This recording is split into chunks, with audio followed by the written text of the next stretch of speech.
صوبائی حکومت کی عدم موجودگی میں ایڈوکیٹ جنرل عدالت میں پیش نہیں ہو سکتے۔ محکمہ قانون نے ایڈوکیٹ جنرل سے کہا کہ صوبائی حکومت کے فعال نہ ہونے سے پیچیدگیاں بڑھ رہی ہیں۔ درخواست ہے کہ ایسے کیسز میں آپ پیش نہ ہوں اور انتظامی معاملات کے کیسز میں حاضر نہ ہوں۔ ادھر ایڈوکیٹ جنرل پنجاب احمد اویس نے بھجوائے گئے مراسلے کا جواب دے دیا ہے۔ جوابی مراسلے میں کہا گیا ہے جیسے ہی دوسری حکومت آئے گی استعفیٰ دے دوں گا۔ سابق وفاقی وزیر داخلہ شیخ رشید کا کہنا ہے کہ قوم یاد رکھے عمران خان کی اسلام آباد کے لیے کال دینا حیران کر دے گی۔ اسلام آباد سے جاری بیان میں سابق وفاقی وزیر داخلہ شیخ رشید نے کہا ہے کہ ایسا زناٹے کا رن پڑے گا کہ پاکستان کی سب سے کم یہ موجودہ حکومت ہوگی۔ انہوں نے کہا کہ ملک کے حالات گھمبیر، پریشان کن اور تشویشناک ہوتے جا رہے ہیں۔ شیخ رشید نے کہا کہ جنہیں جیلوں میں ہونا چاہیے تھا انہیں عام عہدوں پر تعینات کیا جا رہا ہے۔ ان کا مزید کہنا تھا کہ ملک کے لیے جن کی عزت کرنا لازم ہے وہ بھی سوالیہ نشان بنتے جا رہے ہیں۔ وزیراعظم شہباز شریف، نواز شریف، مریم نواز اور حمزہ شہباز کے نام ایگزٹ کنٹرول لسٹ سے نکال دیے گئے۔ سابق وزیراعظم شاہد خاقان عباسی اور احسن اقبال کے نام بھی ای سی ایل سے خارج کر دیے گئے۔ وزارت داخلہ کے مطابق نئی پالیسی کے تحت ایگزٹ کنٹرول لسٹ سے نام خارج کرنے کا یہ سلسلہ چند روز تک جاری رہے گا۔ ایسے کسی شخص کا نام ای سی ایل میں نہیں رہے گا جس کے خلاف 120 روز میں کوئی ثبوت سامنے نہ لایا جا سکے۔ واضح ہے کہ گزشتہ حکومت کی جانب سے مسلم لیگ نون کے صدر شہباز شریف، سابق وزیراعظم شاہد خاقان عباسی اور احسن اقبال کے نام ای سی ایل میں ڈالے گئے تھے۔ دوسری جانب D G I S P R major general Babar Iftikhar کا کہنا ہے کہ پاکستان کے انٹیلیجنس ایجنسیاں دن رات سازشوں کے خلاف کام کر رہی ہیں۔ اگر کسی نے پاکستان کے خلاف کوئی بھی سازش کرنے کی کوشش کی تو اسے کامیاب نہیں ہونے دیں گے۔ ایک بیان میں ترجمان پاک فوج میجر جنرل بابر افتخار نے کہا کہ کسی نے پاکستان کی طرف میلی آنکھ سے دیکھا تو اس کی آنکھ نکال دیں گے۔ D G I S P R کا کہنا تھا کہ پاکستان کی انٹیلیجنس ایجنسیاں اور ادارے بھرپور طریقے سے کام کر رہے ہیں۔ میجر جنرل بابر افتخار کا کہنا تھا کہ پاک فوج کی یہ ذمہ داری ہے کہ وہ ملک کی سالمیت کے خلاف کوئی سازش نہ ہونے دے اور اس کا تدارک کرے۔ ترجمان دفتر خارجہ کے مطابق کرتارپور راہداری سے متعلق بدنیتی پر مبنی بھارتی پروپیگنڈا سختی سے مسترد کر دیا گیا۔ جاری کیے گئے ایک بیان میں ترجمان دفتر خارجہ نے کہا ہے کہ کرتارپور راہداری کا بزنس ملاقاتوں کے لیے مبینہ استعمال کا بھارتی پروپیگنڈا مسترد کرتے ہیں۔ یہ من گھڑت پروپیگنڈا بھارت کی دانستہ جھوٹی مہم کا حصہ ہے۔ بھارتی جھوٹی مہم کا مقصد کرتارپور راہداری کھولنے کے تاریخی اقدام کو نقصان پہنچانا ہے۔ دفتر خارجہ کے ترجمان نے کہا کہ امن کی راہداری کو بدنام کرنے کی یہ بھارتی کوشش نہیں۔ بھارت اپنی اقلیتوں بالخصوص مسلمانوں سے سنگین ناانصافیوں سے عالمی توجہ ہٹانا چاہتا ہے۔ بھارت میں مسلمانوں کو ہندو انتہا پسندوں کی طرف سے بے دردی سے نشانہ بنایا جا رہا ہے۔ دفتر خارجہ کے ترجمان نے کہا کہ بھارت کرتارپور راہداری پر غلط بیانی سے باز رہے۔ کرتارپور راہداری کی حکومت پاکستان کی طرف سے سکھ برادری کے لیے تحفہ ہے۔ بھارت اپنی مذہبی اقلیتوں اور ان کی جانوں کا تحفظ یقینی بنانے کے لیے اقدامات کرے۔ مسلم لیگ نون کی نائب صدر مریم نواز 26 اپریل کو ورکرز کنونشن سے خطاب کریں گی۔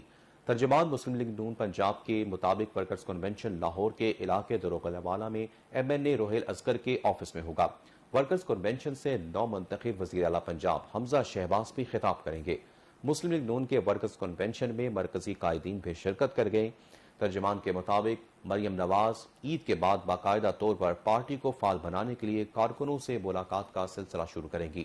لاہور کے بعد مختلف شہروں میں بھی ورکرز کنونشن کا انعقاد کیا جائے گا۔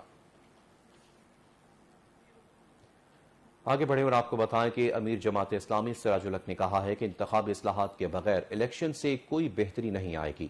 انتخابات میں دھونس، دھاندلی اور دولت کی ریل پیل کو کلچر کو ختم کرنا ہوگا۔ مختلف وفود سے گفتگو کرتے ہوئے سراج الحق نے کہا کہ تمام سیاسی جماعتیں انتخابات میں متناسب نمائندگی کے اصول پر اتفاق کریں۔ اوورسیز پاکستانیوں کے لیے اسمبلیوں میں نشستیں مختص کی جائے اور تعداد کی مناسبت سے ان کے لیے حلقے تشکیل دیے جائیں۔ ان کا کہنا تھا کہ جماعت اسلامی نے انتخابی ریفارمز کے لیے لیاقت بلوچ کی سربراہی میں کمیٹی تشکیل دے دی ہے جو تمام جماعتوں سے مذاکرات کرے گی۔ ملک کو بحرانوں سے نکالنے کا واحد راستہ شفاف انتخابات ہیں۔ وزیر اعظم منصوبوں پر فوکس کرنے کی بجائے الیکشن کی بروقت انعقاد کو یقینی بنائیں۔ اور آپ کو بتائیں لاہور کے علاقے کہنانو کے بازار میں آتش زدگی کے باعث 2 دکاندار جھلس کر جاں بحق ہو گئے۔ آگ کی زد میں آ کر 12 دکانیں اور 3 موٹر سائیکلیں خاکستر ہو گئیں۔ تفصیلات کے مطابق کہنا بازار میں بجلی کے ٹرانسفارمر میں شارٹ سرکٹ کے باعث آگ بھڑک اٹھی، جس نے دیکھتے ہی دیکھتے 12 دکانوں کو اپنی لپیٹ میں لے لیا۔ آتش زدگی کے باعث دکاندار اسلم سعیدی اور اس کا بھتیجا صدیق جھلس کر جاں بحق ہو گئے۔ ریسکیو اہلکاروں نے 3 گھنٹے کی محنت کے بعد آگ پر قابو پایا، جہاں بھونکنے والے اسلم کی عمر 60 اور بھتیجے صدیق کی عمر 36 سال تھی۔ اور آپ کو بتائیں منگولیا میں ہونے والی ایشین ریسلنگ چیمپئن شپ سے پاکستان کے پہلوان انعام بٹ بھی باہر ہو گئے۔ انعام بٹ کو کوارٹر فائنل فائٹ میں کرغزستان کے پہلوان نے ہرایا، جس کے بعد ایشین ریسلنگ چیمپئن شپ میں پاکستان کے تینوں پہلوان ہار گئے۔ گزشتہ روز پاکستان کے 2 پہلوان کوالیفیکیشن میچ میں ہی ہار گئے تھے۔ 57 kg کیٹیگری میں محمد بلال کوریا کے پہلوان سے ہار گئے تھے، جبکہ 65 کلو گرام کیٹیگری میں عنایت اللہ کو ایران کے رحمان موسیٰ نے شکست سے دوچار کیا تھا۔ نیوز بلیٹن سے فی الوقت کے لیے اتنا ہی۔ مزید اپڈیٹس کے لیے دیکھتے رہیں ٹیلر نیوز۔